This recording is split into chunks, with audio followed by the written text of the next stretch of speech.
mau nyampe aku sedih itu kemarin itu saat anak gue disumpahin cacat sama netizen banyak banget dan bukan cuma 1-2 orang yang sumpahin.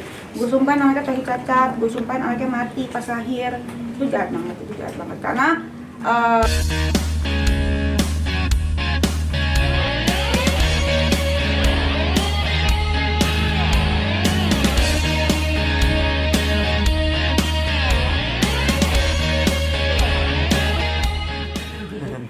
prosesnya saya merasakan jadi ibu itu senang banget, terharu, terharu segala macam. Saya nggak nyangka kan di perut saya ternyata bisa mengandung 9 bulan terus tiba-tiba keluar anaknya segede gitu.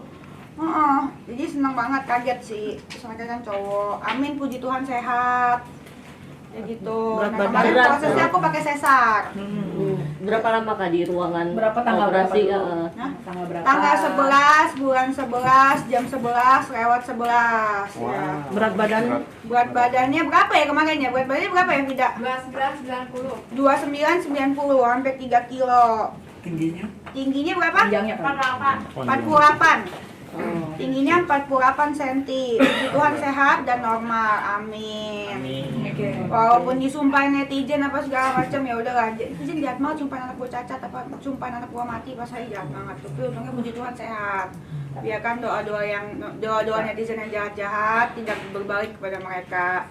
Doa yang baik-baik dari netizen aku doain semoga kembali ke mereka juga yang baik-baik. Amin. Itu dari sendiri sengaja memilih tanggal cantik ya? Iya. Sudah direncanakan seperti apa sih? Iya memang sengaja milih tanggal cantik karena aku suka tanggal cantik kan, biar gampang diingat, biar bawa hoki satu. Jadi kan cita-citanya kan nanti Baby JJ itu kan mau jadi orang nomor 1 di Indonesia.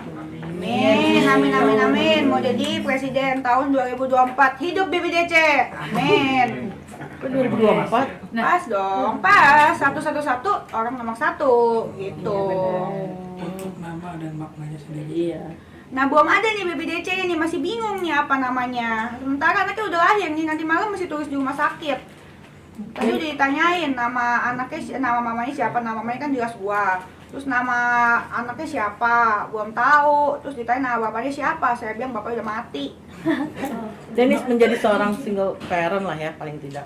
Artinya dengan melahirkan biasa kan ditemani oleh Suami. pasangan gitu.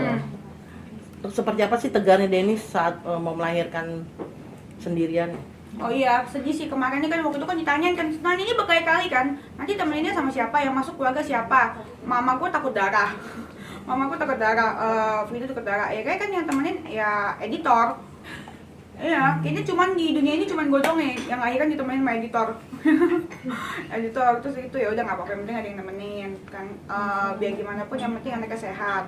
Terus gitu kalau misalkan udah gitu malam-malam sebelum melahirkan tuh ya tanggal 10-an gitu, gue ngeliat IG-nya si Atta Aurel, kan ini hormon kan ya, baper.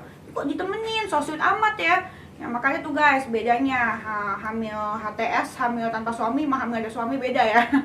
Iya, ditemenin, ada yang doain. Gue ngiri kok, gue juga pengen gitu ya. Sirik jadi ya kan. Ya udah. Tapi Dennis sendiri nggak ada rasa untuk atau dari pihak keluarga Dennis untuk menghubungi si bapak ini? Ngapain? Buat apa? Orang kalau mau tanggung jawab masa dipaksa sih? Lagian juga buat apa juga punya bapak kayak dia kali. Tapi memang sudah sama sekali udah nggak ada. Nggak ada komunikasi. Nggak ada komunikasi. Dia ada WA sih. Dia ada WA. Menurut saya sih dia sih lebih pakai binatang sih. Kalau binatang aja punya nurani ya. Buktinya kalau misalnya gini loh, saya soalnya pernah bilang sama dia, ini yang bikin saya benci banget sama dia loh, yang saya kesel sama dia. Gini, saya pernah bilang sama dia, gua sama lu ribut nggak apa-apa, tapi jangan sampai anaknya ke bawah-bawah, kasihan. Lu nih anak kan kagak salah, anak ini adalah anak yang tidak bersalah. Lahirnya juga dia kagak bisa milih di rahim gue atau di mau dilahir di rahim gue atau di rahim siapa gitu, atau lahir di rahimnya Keanu Reeves kan dia nggak bisa pilih kan. Dia lahir di rahim gue itu kan karena perbuatan salah kita berdua. Cuma sih kita berdua berantem dia ada dampaknya. Dulu tuh gue udah tahu kalau misalkan nggak ada surat, pasti dia dikata-katain sama netizen se-Indonesia tuh anak haram. Kayak gitu, makanya nggak mikir, gak susah sih, nggak ada otak. Terus begitu ya gue jadi sedih aja, jadi kesannya kan kalau misalkan kayak lihat dong kelahirannya Atta Aurel kan, contoh perbandingan ya, kayak disambut sama bapaknya, keluarganya, itu kan ya babynya kan senang kan pasti. Terus dia WA kayak gini nih, hola selamat malam, di masa yang sangat sulit ini saya ingin membicarakan situasi yang saat ini sedang kita hadapi. Terus meskipun hubungan kita telah berakhir dan banyak hal yang mungkin tidak sesuai di antara kita, saya ingin menjaga ketenangan dan kesejahteraan untuk baby yang akan lahir nanti. Meskipun rencana pernikahan kita tidak terwujud dan rencana kehidupan yang kita rencanakan tidak terwujud, saya merasa harus tanggung jawab secara penuh untuk mendukung anak tersebut dari proses kelahiran hingga ia tumbuh dewasa, menjadi anak yang sehat, pintar, baik, membanggakan dan berguna bagi banyak orang nantinya. Amin. Kalau mau tanggung jawab ya nih ya, gue jawab ya. Semoga dia dengar deh kalau masih bisa mengerti dengan otaknya. Kalau mau tanggung jawab tuh jangan pakai bacot, pakai duit aja kan, pakai nggak sih? Kalau dia nggak bisa memberikan kasih sayang ya udah nggak apa-apa. Hati kan udah nggak ada, nurani udah nggak ada, ya pakai duit aja, ya nggak? Mau apa lagi? Tapi jangan bacot gitu. Di kondisi yang sulit ini, kita semua harus bersatu sebagai satu keluarga. Keluarga para lu peang, waktu gue bunting aja gue dijambak. Mana ada keluarga waktu bunting dijambak. Waktu gue bunting muda, gue disuruh tes DNA. Terus begitu waktu gue bunting nggak ada keluarga yang mengusir. Terus meskipun di kondisi kita bersatu sebagai keluarga, mungkin realitas yang ada adalah jauh dari kata sempurna.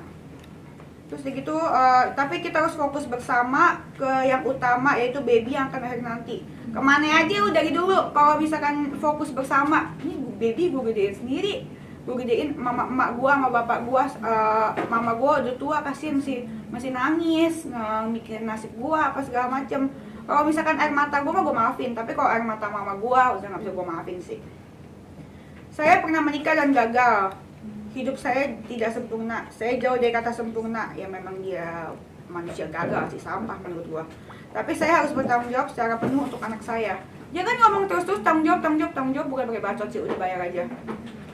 Kalau misalkan mau tanggung jawab ya apa? Ya bayar aja gitu, nggak usah bacot. Lagian kan dia tahu nomor rekening gua. Terus kayak gitu. Saya ingin di situasi yang sulit ini kita tinggalkan ego, emosi, kebencian, dendam dan lain-lain. Gimana kagak emosi ya?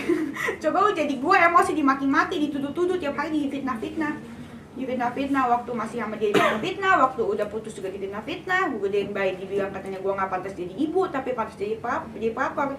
Ini terakhir kali gue ngomongin dia ya, karena baby Deci udah lahir ya, gue mau ngomonginnya cuma dari berkah dan kebahagiaan, dan hari ini adalah terakhir gue ngomongin dia. Kenapa gue mau ngomongin dia hari ini? Gue mau balas biar dia, bukan balas ya, biar dia nyampe pesannya yang balasan gue, karena kan handphone ini gue blok dia. Yang saya harap hubungan kita bisa baik seperti saya dengan mantan istri saya Jill yang sangat baik sampai saat ini. Bahkan dengan mama papa Jill juga saya sangat baik. Oke, yang sudah saya anggap seperti mama sendiri dengan suami Jill yang sangat baik. Alah, mantan bininya ya si Jill gadis tiap hari juga dikata-katain sama dia. Tiap hari juga dikata-katain sama dia, katanya nggak bisa ngurus anak lah, nggak bisa ini, nggak bisa itu. Sekarang tiba-tiba gue disuruh satu keluarga sama Jill, sama suaminya Jill aja gue kenal ya kagak. Berarti nanti kalau dia bikin anak lagi, punya anak lagi sama cewek lagi, gue disuruh keluarga juga. Tuh kayak gue kambing, ternak. Gue aja sama keluarga, bukan keluarga gue, keluarga lu.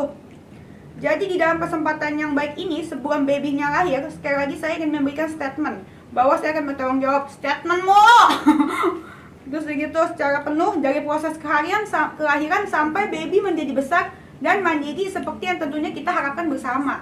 Udah nggak ada kata bersama lagi, dia bukan keluarga gua dan gue juga nggak mau. Dan tutup pintu maaf pakai kaki cekrek. Tutup pintu maaf, udah nggak ada pintu maaf lagi. Terus kayak gitu, kalau itu gue udah tutup pintu maaf, kalau dia mau tanggung jawab transfer aja duitnya gue terima, tapi tetap gue kata-katain. Gue sebenarnya bukan ngatain sih, gue bukan ngatain ya, apa yang gue ngomong itu sebenarnya memang ini cowok mesti dididik.